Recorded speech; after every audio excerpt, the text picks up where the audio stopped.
അപ്പൊ നമ്മള് കോമൺ ആയിട്ടുള്ള ഗോൾഡ്, മോളി തൊട്ട് ഏഞ്ചല്, പിന്നെ എക്സോട്ടിക് ആയിട്ടുള്ള മിക്ക മീനുകളും നമ്മൾ ചെയ്യുന്നുണ്ട്. അപ്പൊ നമ്മൾ ഓൺ ബ്രീഡ് ചെയ്യുന്നതെന്ന് പറഞ്ഞത് നമ്മള് zebra, widow, gold, S K, carp, ഇപ്പോൾ ഒരുമാതിരി ചെയ്യാൻ പറ്റുന്ന എല്ലാം നമ്മൾ ചെയ്യുന്നുണ്ട്. പോളർ ബ്ലൂ പാരറ്റ് ഉണ്ട്, പിന്നെ റാം റൈസർ ഉണ്ട്.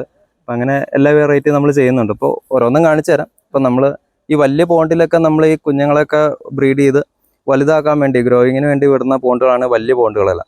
പിന്നെ നമ്മളിവിടെ സിമെന്റ് ടാങ്കിൽ നമ്മൾ കെട്ടിയെടുത്തേക്കണ എല്ലാം തന്നെ കൂടുതലും നമ്മൾ പേരൻസിനെ സ്റ്റോക്ക് ചെയ്യാനും കൂടാതെ നമുക്ക് എക്സസ് വരുന്ന മീനുകളെ ഹോൾഡ് ചെയ്യാനും വേണ്ടിയാണ് അത് നമ്മൾ യൂസ് ചെയ്യണം. ഗോൾഡ് ഫിഷ് ആണെങ്കിൽ അതിൻ്റെ മാക്സിമം സൈസ് ആയിരിക്കും ആ കിടക്കണം.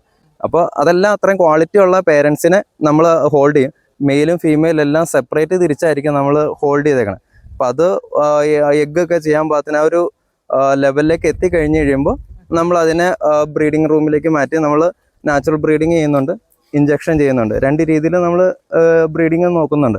റിസൾട്ട് കിട്ടും. കാരണം വെച്ചാൽ നല്ല ഹെൽത്തി, നല്ല എഗ്ഗ് ഉള്ളതാണെങ്കിൽ നമ്മൾ കൊണ്ട് ഒരുമിച്ചിട്ട് കഴിഞ്ഞാൽ അതൊരു 2:1 എന്നുള്ള റേഷ്യോയിലായിരിക്കും നമ്മൾ മീനിനെ നമ്മൾ ബ്രീഡിങ്ങിന് യൂസ് ചെയ്യുന്നത്. കാരണം രണ്ടും മെയിലിന് ഒരു ഫീമെയിൽ എന്നുള്ള രീതിയിലിടും. അപ്പോൾ നമുക്ക് ചെയ്യണ സമയത്ത് നമ്മൾ മാക്സിമം ചെയ്യും.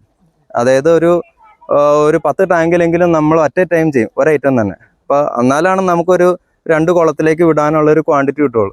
അപ്പോൾ ഏകദേശം 1 ലക്ഷം കുഞ്ഞ് കിട്ടണം എന്നുള്ളൊരു ചിന്തയിൽ നമ്മൾ ചെയ്യുമ്പോൾ നമുക്കൊരു 10,000 കുഞ്ഞ് കിട്ടും. പിന്നെ ബ്രീഡിങ് നമുക്ക് വലിയ പാടുള്ള കാര്യമല്ല. ആർക്ക് വേണേലും, ചെറിയ പിള്ളേർക്ക് തൊട്ട് ആർക്ക് വേണേലും ചെയ്യാം. പക്ഷെ അതിൽ നിന്ന് അടുത്തൊരു സ്റ്റെപ്പ് കഴിയണതാണ് ഇച്ചിരി ബുദ്ധിമുട്ടുള്ളൂ.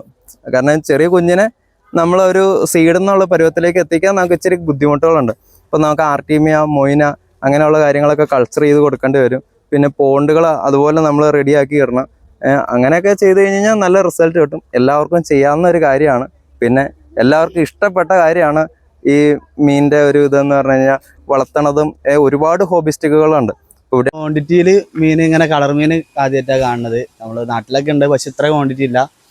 പിന്നെ അവിടെ സാറ് പറഞ്ഞ പോലെ ആ വലിയ ഗോൾഡ് ഫിഷൊക്കെ ആദ്യമായിട്ടാണ് കാണുന്നത്. ലൈക്ക് അത് ബ്രീഡിങ്ങിന് മാത്രം യൂസ് ചെയ്യണമെന്നൊക്കെ ഇപ്പോഴാണ് അറിഞ്ഞത്. പിന്നെന്താ നമുക്ക് ഫുഡ് കഴിക്കാനുള്ള സൗകര്യം ഒരുക്കി തന്നേനോ. Okay, thanks. അടിപൊളി എക്സ്പീരിയൻസ് ആയിരുന്നു.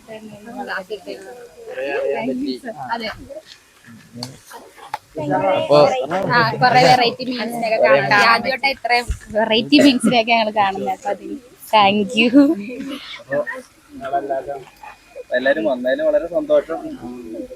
ഞങ്ങളുടെയും ഞങ്ങളുടെ കോളേജിന്റെ പേരിലും താങ്ക്സ്. നന്ദി.